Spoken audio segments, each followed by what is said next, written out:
देख रहे हैं राजधर्म और अब बात होगी राम की, उनके भक्त तुलसी की।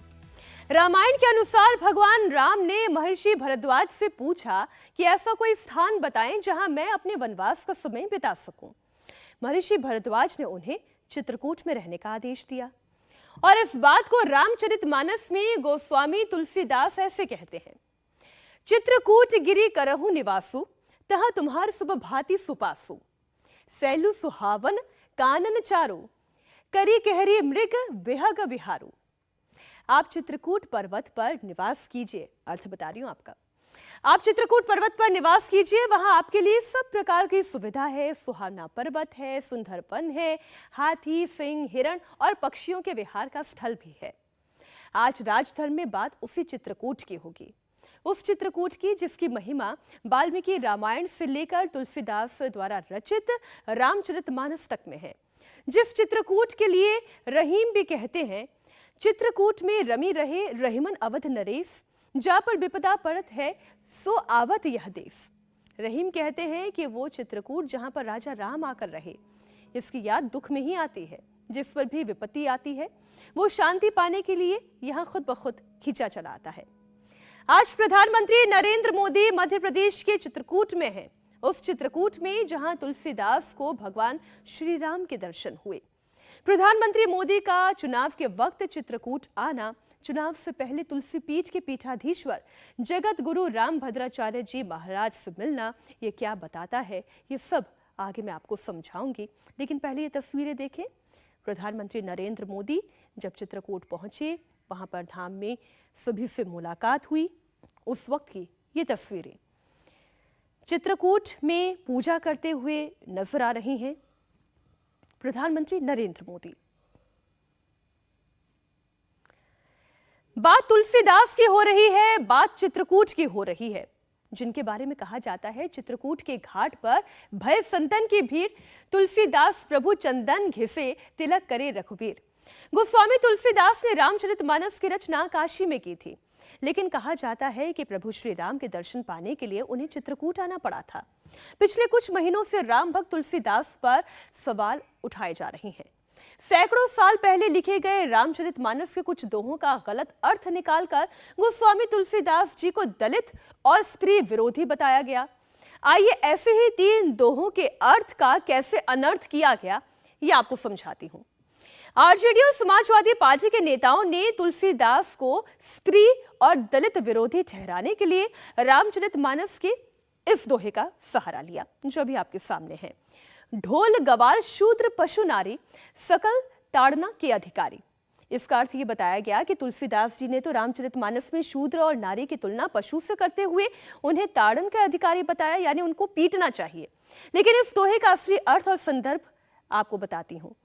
इसमें ताड़ना का अर्थ शिक्षा होता है, यानी कि ढोल गवार शूद्र चाहे स्त्री हो, ये सभी शिक्षा के अधिकारी हैं, इन्हें सभी को ज्ञान अर्जित करने का अधिकार है। रामचरितमानस के जिस एक और दोहे का सहारा लेकर पवित्र ग्रंथ को दलित विरोधी बताया गया, वो है पूजहि विप्र सकल गुणहीना, शूद्र न पूजहु वेद प्रवीणा। नेताओं ने इसका मतलब बताया कि ब्राह्मण भले ही अवगुणों से भरा हुआ क्यों ना हो, लेकिन उसकी पूजा करनी चाहिए। लेकिन शूद्र अगर वेद का ज्ञाता भी हो जाए तो उसे पूजा नहीं करनी चाहिए, उसका सम्मान नहीं होना चाहिए। लेकिन इन्हें यह नहीं पता कि तुलसीदास जी ने विप्र का अर्थ उस आत्मज्ञानी व्यक्ति से जोड़ा है जिसे आत्मा का बोध हो चुका है। वो ब्राह्मण नहीं है, वो कोई भी हो सकता है जो शरीर के बोध से ऊपर उठ चुका है। ऐसा व्यक्ति अगर बाहरी रूप से मूर्ख भी दिखाई दे, कुरूप भी दिखाई दे, जड़ भी दिखाई दे, सभी गुणों से हीन भी दिखाई दे, तब भी उसे पूजना चाहिए। जैसे कि अष्टवक्र जो शरीर से कुरूप थे, उनकी कुबड़ निकली हुई थी, लेकिन बुद्धि से वो प्रवीण थे। शूद्र वेद प्रवीणा का यहाँ पर अर्थ हुआ ऐसा व्यक्ति जो सारी किताबें पढ़ पढ़ कर प्रवचन देता है, लेकिन उसका मर्म नहीं समझता, उसे अनुभव ज्ञान नहीं है, फिर भी वो अपने पांडित्य का, यानी कि अपनी सोच का, अपनी जानकारी का दंभ दिखाता है, लेकिन उसे आत्मा का बोध नहीं है। ऐसे लोगों से तो दूर रहना ही भला, ये तुलसीदास जी ने समझाया। रामचरितमानस के एक और दोहे की बात करती हूं।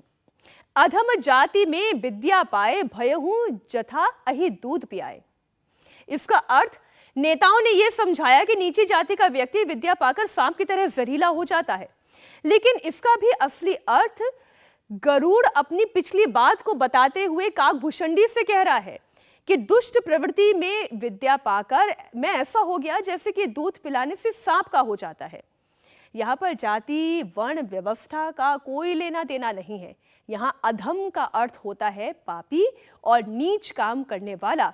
अब वो नीच काम करने वाला कोई भी हो सकता है, इसका जाति और पंथ से कोई लेना देना नहीं है। प्रधानमंत्री नरेंद्र मोदी तपोभूमि चित्रकूट पहुंचे। प्रधानमंत्री बनने के बाद नरेंद्र मोदी का यह पहला चित्रकूट दौरा है। यह वो चित्रकूट है जो मध्य प्रदेश के सतना जिले में आता है। चित्रकूट धाम मध्य प्रदेश और उत्तर प्रदेश के बीच में स्थित है। मंदाकिनी नदी, जिसे मंदाकिनी गंगा भी कहा जाता है, एक तट उत्तर प्रदेश के चित्रकूट जिले में आता है तो दूसरा तट मध्य प्रदेश के सतना जिले में आता है। दोनों को मिलाकर चित्रकूट धाम कहा जाता है। प्रधानमंत्री नरेंद्र मोदी आज सबसे पहले श्री रघुवीर मंदिर गए, जहां उन्होंने विशेष पूजा की। प्रधानमंत्री मोदी उत्तर प्रदेश के क्षेत्र वाले चित्रकूट का दौरा पहले भी कर चुके हैं, यानी अगर चित्रकूट धाम की बात करें तो प्रधानमंत्री मोदी का यह दूसरा दौरा है। चित्रकूट की इस पावन पुण्य भूमि पर मुझे पुनः आने का अवसर मिला है। ये वो अलौकिक क्षेत्र है जिसके बारे में हमारे संतों ने कहा है, चित्रकूट सब दिन बसत प्रभु सिय लखन समेत। अर्थात चित्रकूट में प्रभु श्री राम, माता सीता और लक्ष्मण जी के साथ नित्य निवास करते हैं। यहां आने से पहले अभी मुझे श्री रघुवीर मंदिर और श्री राम जानकी मंदिर में दर्शन का सौभाग्य भी मिला और हेलीकॉप्टर से मैंने कामदगिरी पर्वत को भी प्रणाम किया। प्रधानमंत्री नरेंद्र मोदी पिछले 7 महीनों में 11वीं बार मध्य प्रदेश पहुंचे हैं। प्रधानमंत्री मोदी का पिछले 7 दिनों में मध्य प्रदेश का यह दूसरा दौरा है। प्रधानमंत्री के चित्रकूट दौरे को हालांकि चुनावी दौरा नहीं बताया जा रहा है, लेकिन माना यह जा रहा है कि प्रधानमंत्री ने चित्रगुप्त से मध्य प्रदेश के चुनाव प्रचार की शुरुआत कर दी है। प्रधानमंत्री के चित्रकूट दौरे से सतना जिले की 7 सीटें और बुंदेलखंड की 26 सीटों पर असर पड़ेगा, क्योंकि चित्रकूट और सतना जिले और बुंदेलखंड संभाग में ही आता है। पिछले 7 महीने में प्रधानमंत्री मोदी 3 बार भोपाल, 2 बार ग्वालियर का दौरा कर चुके हैं। इसके अलावा सागर, रीवा, शहडोल और छतरपुर में भी प्रधानमंत्री मोदी की सभा हो चुकी है।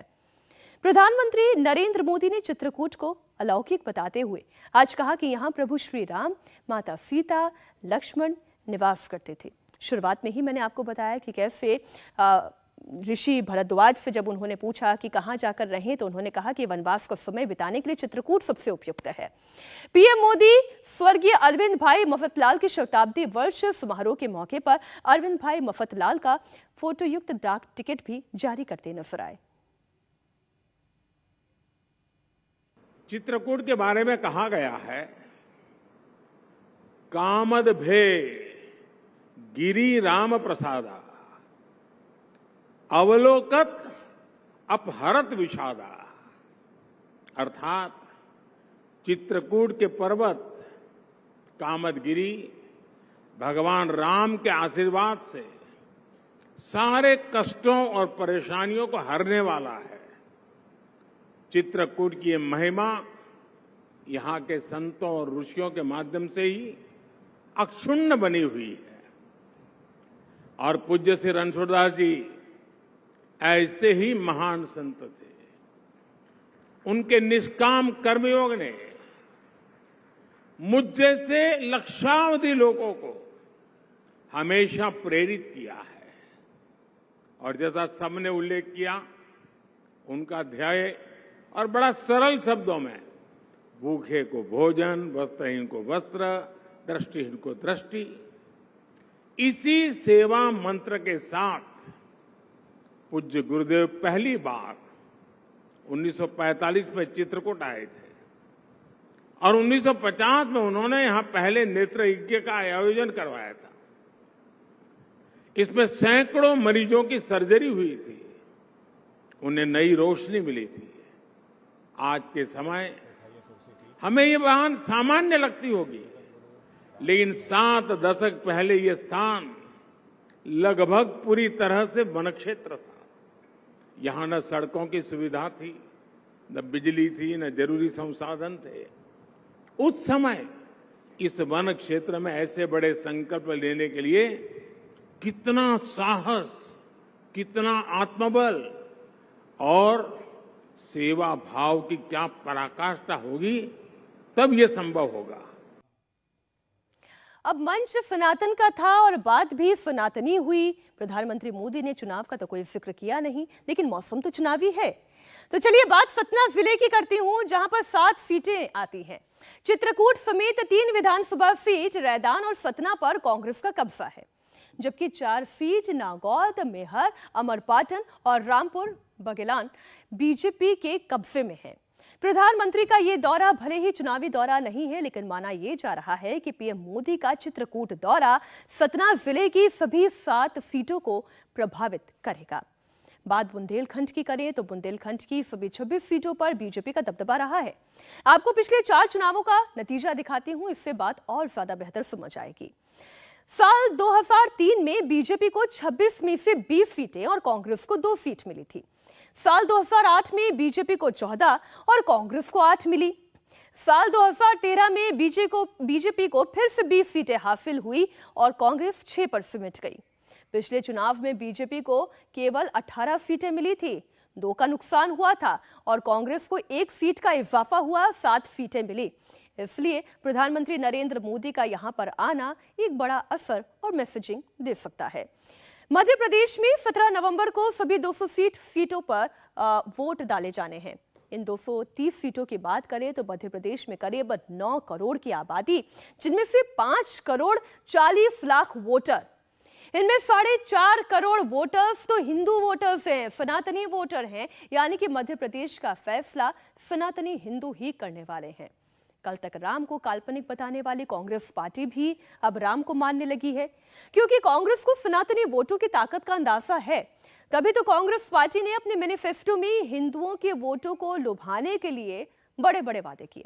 मसलन आपके सामने है श्री राम वनगमन पथ का निर्माण, सीता माता मंदिर का निर्माण, परशुराम की जन्मस्थली को तीर्थ स्थल बनाना, चित्रकूट में निषाद केवट राज की प्रतिमा, तो वहीं पुजारी सम्मान निधि को बढ़ाने की बात कहना और महंत और पुजारियों का बीमा करना, श्रवण कुमार मातृपितृ भक्ति योजना के साथ ही अस्थि विसर्जन के लिए 10,000 की मदद, रीवा में संत कबीर पीठ, मुरैना में संत रविदास की पीठ बनाना इन तमाम घोषणाओं में शामिल है।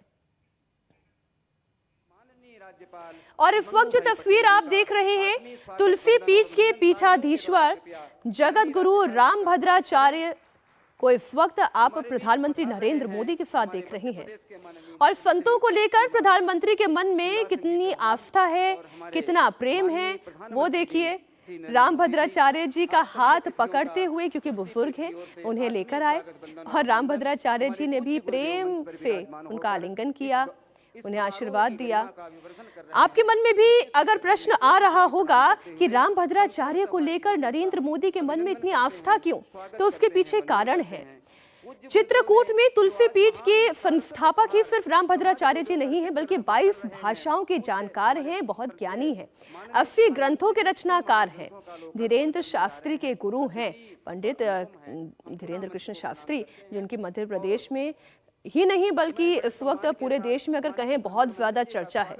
आप पद्म विभूषण से सम्मानित हैं रामभद्राचार्य जी, और राम जन्मभूमि मामले में अगर गवाह के तौर पर जो सबसे बड़े नामों का उल्लेख होता है तो उसमें रामभद्राचार्य जी महाराज हैं।